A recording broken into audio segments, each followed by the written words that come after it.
దేవుని పరిశుద్ధమైన నామమునకు మహిమ కలుగునగాక. వాక్యాన్ని వీక్షిస్తున్నటువంటి దేవుని బిడ్డలందరికీ కూడా ప్రత్యేకమైనటువంటి వందనాలు తెలియపరుచుకుంటూ ఉన్నాము. ప్రభు మిమ్మల్ని మీ కుటుంబాలను దీవించి ఆశీర్వదించునుగాక. పరిశుద్ధ లేఖన భాగములలో నుండి కొన్ని మాటలు మనము ధ్యానం చేద్దాం.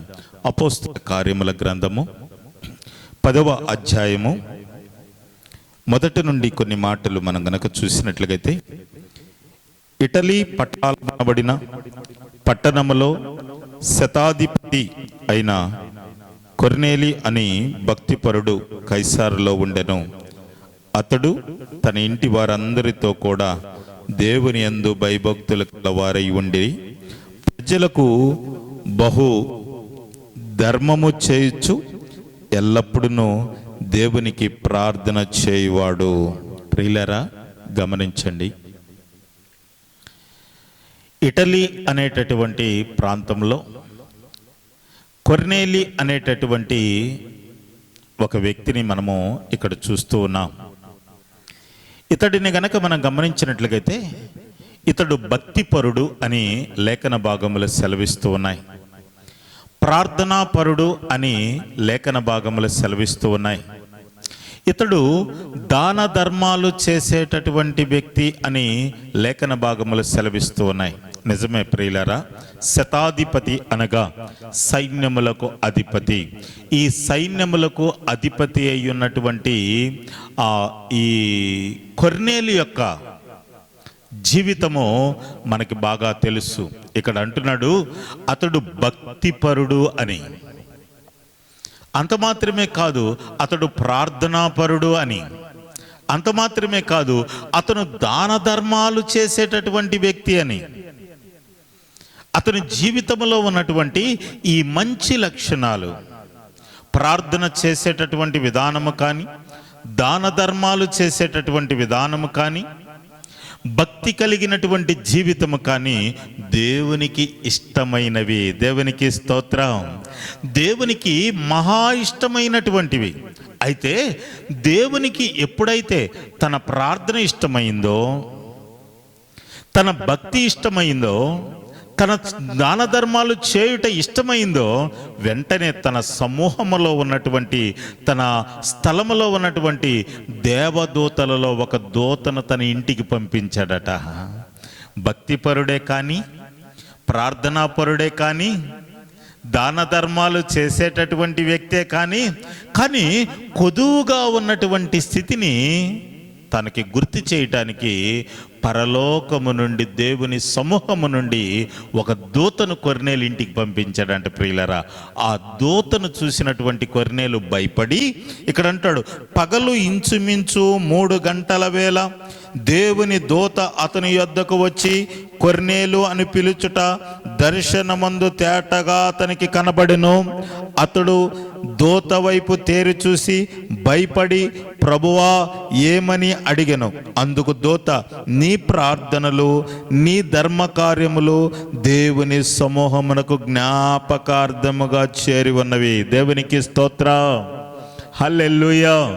ప్రియులారా, గమనించండి, దేవదూత వచ్చి కొర్నేలుతో మాట్లాడుతున్నటువంటి విధానం ఏంటంటే, నువ్వు భక్తిపరుడు అని దేవునికి ఇష్టమే, నీ ప్రార్థన దేవుని దగ్గరికి చేరింది, నీ దాన ధర్మాలు దేవుని యొద్దకు చేరినాయి.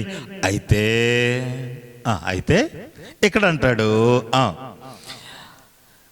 ఇప్పుడు నీవు ఎప్పేకి మనుషులను పంపి పేతురు అను మారు పేరు కల సీమోనును పిలిపించుకొనుము. నీ దాన ధర్మాలు దేవునికి ఇష్టమే, నీ భక్తి జీవితము దేవునికి ఇష్టమే, నీ ప్రార్థన దేవుడికి ఇష్టమే. అయితే నీ కొదువేందో దేవుడు నీకు తెలియపరచటానికే నన్ను పంపించాడని దేవుని దూత చెబుతూ, ఆ దేవుని దూత అంటుంది అక్కడ, ఎప్పేకి నీ మనుషులను పంపించి పేతురను మారు పేరు గల సీమోను అను పిలువబడు అతడు సముద్రపు దరినున్న సీమోను ఒక చర్మకారుని ఇంట దిగి ఉన్నాడని అతనితో చెప్పెను. ప్రియులారా, దూత వెళ్ళిపోయింది. దూత చెప్పినటువంటి మాట హృదయంలో నాటబడింది. చర్మకారుడిని ఇంట ఉన్నటువంటి పేతురు అనబడినటువంటి వ్యక్తిని నా ఇంటికి పిలిపించుకోమని దేవుడే నాకు కబురు పంపించాడు. ఆయన ద్వారా దేవుడు ఏమి మాట్లాడనై ఉన్నాడో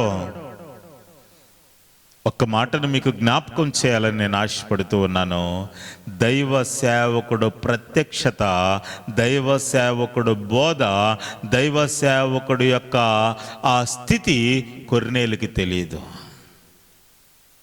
దైవ సేవకుడి ద్వారా దేవుడు ఏం మాట్లాడుకుంటున్నాడో, ఏం మాట్లాడాలనుకుంటున్నాడో అని చెప్పి వెంటనే కొర్నేలు ఆ చర్మకారుడి ఇంటిలో ఉన్నటువంటి పేతురుని పిలుచుకొని రమ్మని తన ఇంటిలో ఉన్నటువంటి ఆ పనివారిని, ఇద్దరిని వ్యక్తుల్ని అక్కడికి పంపించాడు.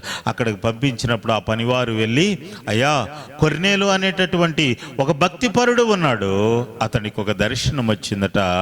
అతని దర్శనం ఏంటంటే, నిన్ను చర్మకారుడి ఇంటిలో దిగి ఉన్నటువంటి మారు పేరు కలిగినటువంటి ఆ పేతురు అనబడినటువంటి ఒక వ్యక్తి ఉన్నాడు, అతన్ని పిలిపించుకో, అతని ద్వారా ఏం మాటలు చెప్తాడో ఆ మాటలు నీకు అవసరమై ఉన్నదని దేవుని ద్వారా విని నీ దగ్గరికి మమ్మల్ని పంపించాడయ్యా నంగులనే.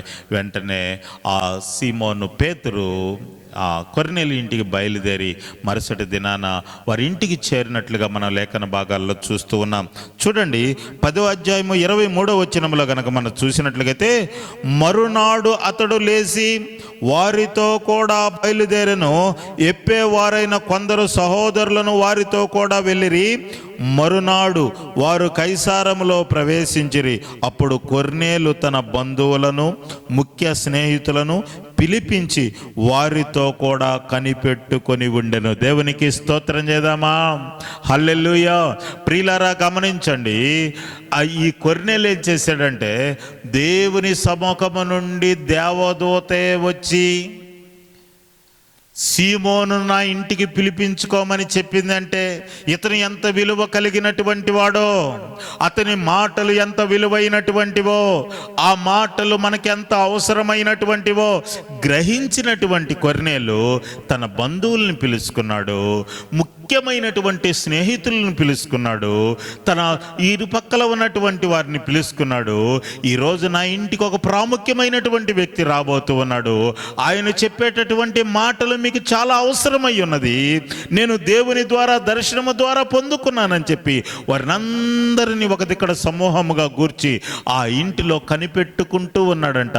వెంటనే ఆ కనిపెడుతున్నటువంటి తరుణములో దేవుని చేత చెప్పబడినటువంటి సీమోను అనబడినటువంటి పేతురు ఆ ఇంటిలోనికి వచ్చినప్పుడు వెంటనే కొర్నేలు పాదాల మీద పడిపోయాడట. అయ్యా, దర్శనము ద్వారా దేవుడు నాతో మాట్లాడాడు, దేవదూతను పంపించి నాతో మాట్లాడినటువంటి మాట ఏంటంటే, నీ కుటుంబంలోనికి, నీ కుటుంబీకుల మధ్యకి నువ్వు ఆత్మీయుడివే, నువ్వు దాన ధర్మాలు చేసేటటువంటి వాడివే, నువ్వు ప్రార్థనా పరుడివే, అవన్నీ నా సమూహానికి చేరినవి, కానీ నీవు నా దాసుడైనటువంటి పేతురు నీకు అవసరమై ఉన్నాడు, అతను చెప్పేటటువంటి మాటలు మీకు అవసరమై ఉన్నాయని చెప్పి ఆ దేవదూత ద్వారా నేను విన్నానయ్యా. మీరు చెప్పేటటువంటి మాటలు వినటానికి మేము సిద్ధంగా ఉన్నాము.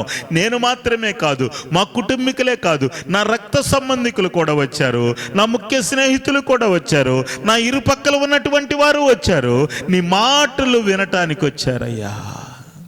ప్రియులారా, గమనించండి, ఎప్పుడైతే ఆ దైవ సేవకుడితో ఎప్పుడైతే కొర్నేలు మాట్లాడుతూ ఉన్నాడో, దైవ సేవకుడి నోట వెంట దేవుని వార్తలు బయలుదేరుతూ ఉన్నాయి.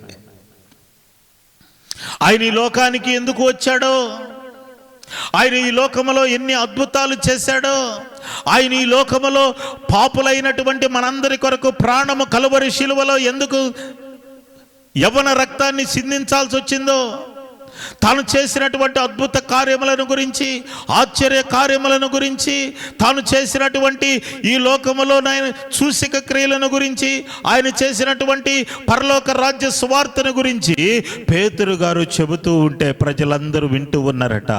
అక్కడ చేరినటువంటి వారందరూ వింటూ ఉన్నారట. ఆ వింటున్నటువంటి ప్రజలను గురించి ఇక్కడ రాయబడి ఉన్నది 44వ వచనములో, పేతురు ఈ మాటలు ఇంకా చెప్పుచూ ఉండగా అతని బోధ వినినటువంటి వారందరి మీదకి పరిశుద్ధాత్మ దిగను. గట్టిగా చప్పట్లు కొడి దేవుని నామాన్ని మహిమపరుద్దాం. హల్లెలూయా. ప్రియులారా, గమనించండి, పేతురు చెబుతున్నటువంటి మాటలు పరిశుద్ధాత్మతో నింపబడినటువంటి వాడై పేతురు మాట్లాడుతూ ఉంటే అక్కడ ఉన్నటువంటి వారందరూ ఆత్మీయమైనటువంటి హృదయముతో ఏక మనసు కలిగి వింటూ ఉంటే పరిశుద్ధాత్మ వారి మీద దిగి వచ్చినట్లుగా మనం చూస్తూ ఉన్నాం.